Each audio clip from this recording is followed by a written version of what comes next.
Nims Island, Chapter 16. Alex knew it was unfair, but she hated Jack. She knew he hadn't meant to leave Nim alone for so long, but he had. She knew he hadn't wanted Nim to be lonely, worried, and frightened, but she had been. She'd lain awake for an hour that night before, thinking of all the things she was going to say when she met him. Then this lonely, exhausted man staggered in, looking as beaten as a Jack Russell who'd picked a fight with a Rottweiler.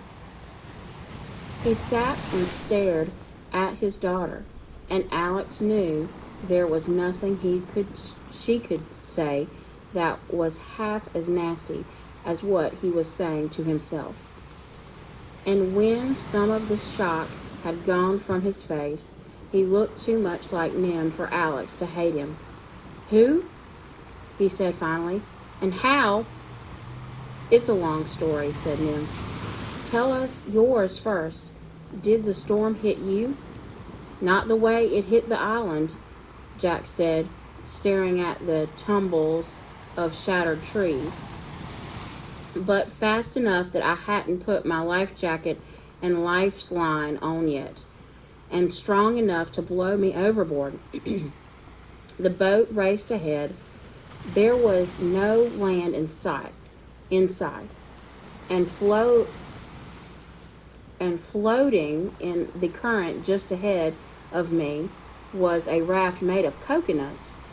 "What's so funny?" Nim and Alex couldn't answer. They were laughing so hard that they fell over and rolled around on the ground like sea lion pups. "That's Alex's story," Nim finally choked, and then they started from the beginning. All the same, next week, the three of them worked together, cleaning up the island, fishing and digging clams, collecting coconuts, and saving the garden. Every night they built a bonfire with the broken branches they'd cleaned up during the day, and Alex told them stories. Nim listened hard so that she could remember the stories forever. After Alex left, and tried not to think about when that would be. But it wasn't Alex who talked first about leaving. "When are you going to build a new hut?" Nim asked one morning, when the island started to look like her home again, just with not so many trees. "Maybe we shouldn't," Jack said. "It's time I stopped being so selfish. Maybe we should go back to civilization so you can have a normal life." "This is my normal life," Nim shouted. It's the one I want." She ran down the hill to Selkie, who left the king and snuggled comfortably around her. Fred curled across her shoulders.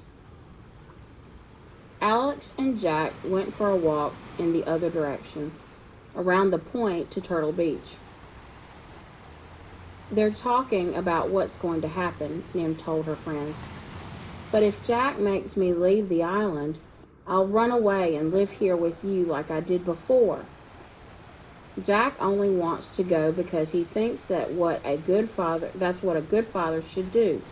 But I don't want a good father. I just want Jack.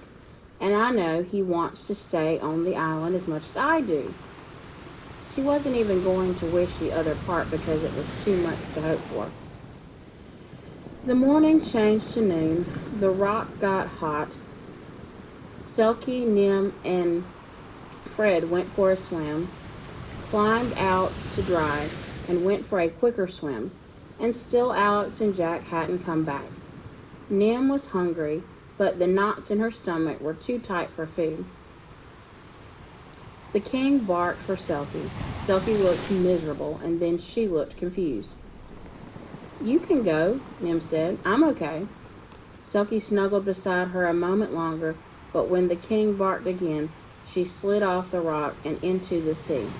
Fred scuttled off to find some seaweed. Alex and Jack came around the point and waded in the shallow water across to Nim. They were smiling. To Delilah.defoe@papyrus.publishing.com. From jack.russo@explorer.net. Date, Wednesday, 21 April, 1500 hours. Subject, really, this is Alex Rover. Dear Delilah,